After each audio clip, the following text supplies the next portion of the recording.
Hi biologists, let's start by looking at the learning objectives for this lesson.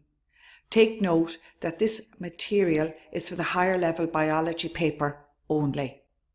At the end of this section and following the biology syllabus, you should be able to study auxin as an example of a plant growth regulator under the headings of production sites, function and effects.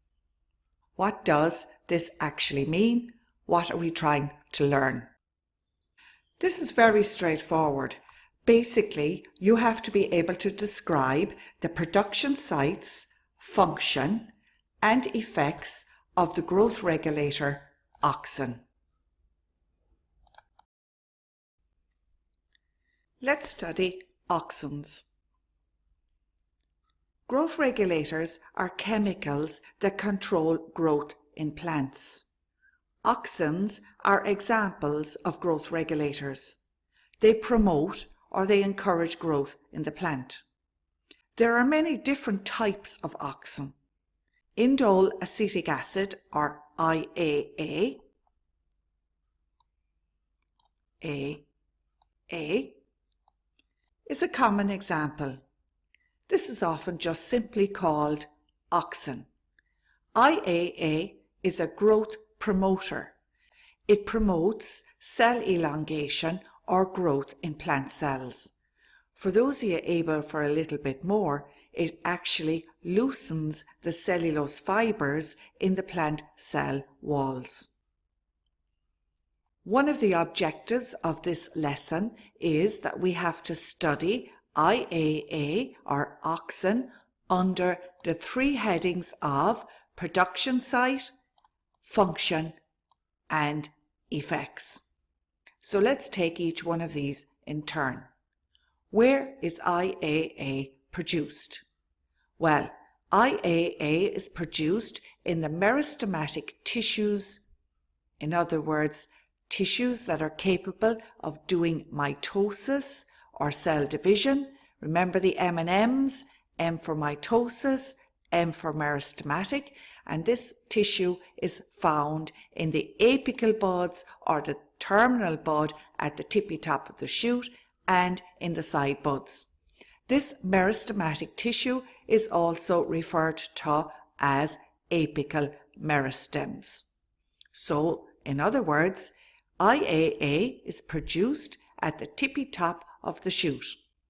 It is also produced at the tips of roots, in young leaves and developing seeds. What are the functions of IAA? Well, the first function of IAA is to stimulate the growth of shoots and roots in the plant. It inhibits or prevents the side branches from growing in a stem. This is called apical dominance. When the apical bud is present, it stops the side branches from growing. As we move further down the stem, the side branches, being further and further away from the top, will be able to grow more and more, giving rise to the traditional Christmas tree or conifer shape, or basically under the tree at spar. IAA also stimulates fruit formation and causes phototropism and geotropism. What are the effects of IAA? Well, as we have already said, IAA is responsible for shoot and root growth, apical dominance, fruit formation, and phototropism and geotropism. Let's look at each of these effects in a little bit more detail. Auxin promotes cell elongation, as we said already. In other words, it encourages the cells to grow, to increase their length. The cells elongate or grow because the IAA loosens the cell walls which allow them to expand. Auxin also stimulates the enzymes that cause cell elongation. Now, it is hard to know the regulator's exact role.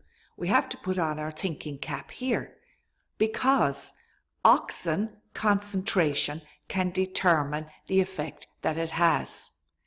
The same regulator, IAA, can actually have opposite effects, even in the stem. High concentration of IAA will produce stem growth and the stem will increase in length, but it inhibits lateral bud or side bud growth, so it can actually have the opposite effect within the stem itself. Another area where we have to put on our thinking cap is that location can determine the effect of IAA. The same concentration of IAA can actually have opposite effects depending on the location in the plant. High concentrations of IAA promotes or encourages stem growth, but high concentrations inhibit growth in roots. Therefore, IAA has an opposite effect depending on whether it is found in the stems or in the roots. Think of Rollo. Roots, there you go, RO, like low concentrations of IAA. So roots like Rollos. Apical dominance. Auxin is made in the tip of the shoot in the meristematic tissues of the apical bud, as we've already said, or the apex of the shoot, and it will travel down the stem, inhibiting the growth of the side branches. Gardeners prune the apical bud, or basically chop it off and remove it. This will allow the side buds to grow thicker and form a bushier plant, because basically when the boss is away, the side branches can now grow like mad. If you have a number of such plants side by side, the side branches are able to grow into each other, forming a thick hedge. This can also be done with bedding plants or plants in window boxes to give a thicker, bushier plant with more flowers for display. IAA also has an effect in fruit formation. Developing seeds release IAA. This stimulates fruits to form. The fruits will form and swell up with food. Really, the ovary is swelling up with food. Gardeners make use of this fact because they spray IAA on flowers that haven't actually formed seeds yet, creating fruits that are seedless. We met this already in reproduction. Lastly, one of the most important effects of IAA is that IAA is active in response to external stimuli. IAA is active when plants respond to light and to gravity, for example. Do you remember phototropism and geotropism from a previous video? The definition of phototropism that we had to learn is that phototropism is the growth response of a plant to light. This light usually is coming from one direction or is unidirectional light. The plant will show positive phototropism if the stems grow towards the light. O in positive, O in grow, O in towards. So a positive tropism will be a growth towards the stimulus. In this case, it is a growth towards light. A negative tropism, or a negative phototropism here, is a growth away from the light. In this case, the roots grow away from the stimulus of light. The other definition that we had to learn in a previous video was geotropism. Geotropism is the growth response of a plant to gravity. Again, a positive geotropism is where the roots grow towards gravity.